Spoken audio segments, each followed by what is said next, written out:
नमस्कार मंडळी, कसे आहात? माझ्या चॅनलवरती तुमच्या सगळ्यांचं स्वागत आहे. आज आपण बघणार आहोत मस्त दुधी भोपळ्याचा हलवा. तर आज आपण बिना माव्याशिवाय खव्याशिवाय बनवणार आहोत. तर चला सुरू करूया. तर इथे मी एक दुधी घेतलेला आहे. तर त्याच्यावरची साल काढून घ्यायची आहे आपल्याला. पूर्ण साल काढून घ्यायची आणि जे साईडचे जो 2 टोकं जे आहेत ते आपल्याला कट करून घ्यायचे आहेत याच्या प्रकारे. आता स्वच्छ धुवून घ्यायचा. खिसल्यानंतर ते साल काढल्यानंतर स्वच्छ धुवून घ्यायचा आणि नंतर असे 2 भाग करायचे. त्याच्या जो मधला जो भाग आहे पांढरा, ज्यात बी असतात, ते आपल्याला अशा प्रकारे चाकूने म्हणजे काढून घ्यायचे साईडला. पूर्ण पण नाही काढायचं, फक्त हलक्या हाताने थोडं थोडं नुसतं काढून घ्यायचं आहे. हे बघा अशा प्रकारे. जर तुम्ही कोवळा दुधी घेतला तर जास्त निघत नाही, त्यामुळे शक्यतो कोवळाच घ्या. हे बघा. आता आपल्याला किसणीची जे मोठी साईड आहे ती त्या साईडून आपल्याला किसून घ्यायचं आहे अशा प्रकारे. तर मी सगळा दुधी इथे किसून घेतलेला आहे. आता लगेचच आपल्याला हलवा बनवायला घ्यायचा आहे. जास्त वेळ ठेवला तर दुधी काळा पडू शकतो. तर इथे मी कढईमध्ये 1 चमचाभर तूप घेतलेला आहे. आता जो किसून घेतलेला दुधी जो आहे तो सगळा ह्याच्यामध्ये आपण घालणार आहोत. दुधी घालून आपल्याला चांगलं परतून घ्यायचं आहे तुपामध्ये. आणि तुपामध्ये दूध परतल्यामुळे हलवा खूप टेस्टी बनतो.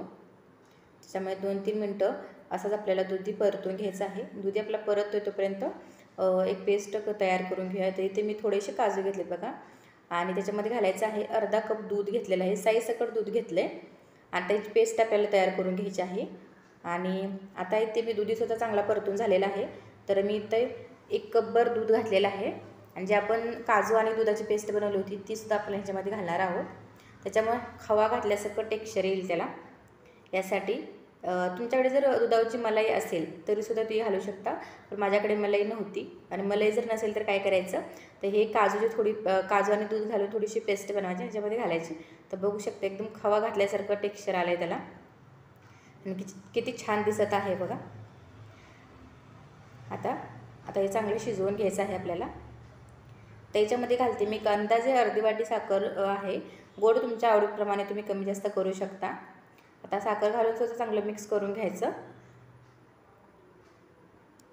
साखरेला सुद्धा पाणी सुटतं. हे बघा. आता हे पूर्ण पाणी आपल्याला हे आहे ते आटवून घ्यायचं आहे. जरासं ओलसर दिसते ना, तरी नंतर जसं जसं शिजेल तसं ते एकदम घट्ट होतं.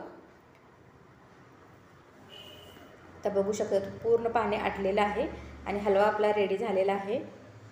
जास्त वेळ लागत नाही याला. आता याच्यात घालायची थोडीशी वेलची पावडर. तर इथे मी साखर आणि वेलची मिक्सरमध्ये फिरवून घेतलेली आहे. ते वेलची पावडर घालायची, चांगलं मिक्स करून घ्यायचं. रेडी आहे आपला हलवा आणि खूप टेस्टी बनतो. हे बघा. आता प्लेटमध्ये काढून घेऊया. खूप सिंपल रेसिपी आहे. ह्याच्यामध्ये खवा घातलेला नाही, काहीच घातलेला नाही, क्रीम वगैरे काहीच नाही, तरीसुद्धा खूप टेस्टी बनतो. नक्की असा प्रकारे हलवा तुम्ही नक्की करून बघा घरी. हे बघा.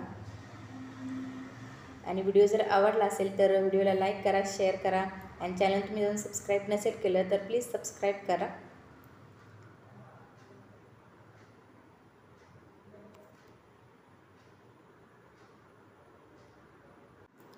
आणि ही रेसिपी एकदा नक्की करून बघा आणि व्हिडिओला लाईक करा.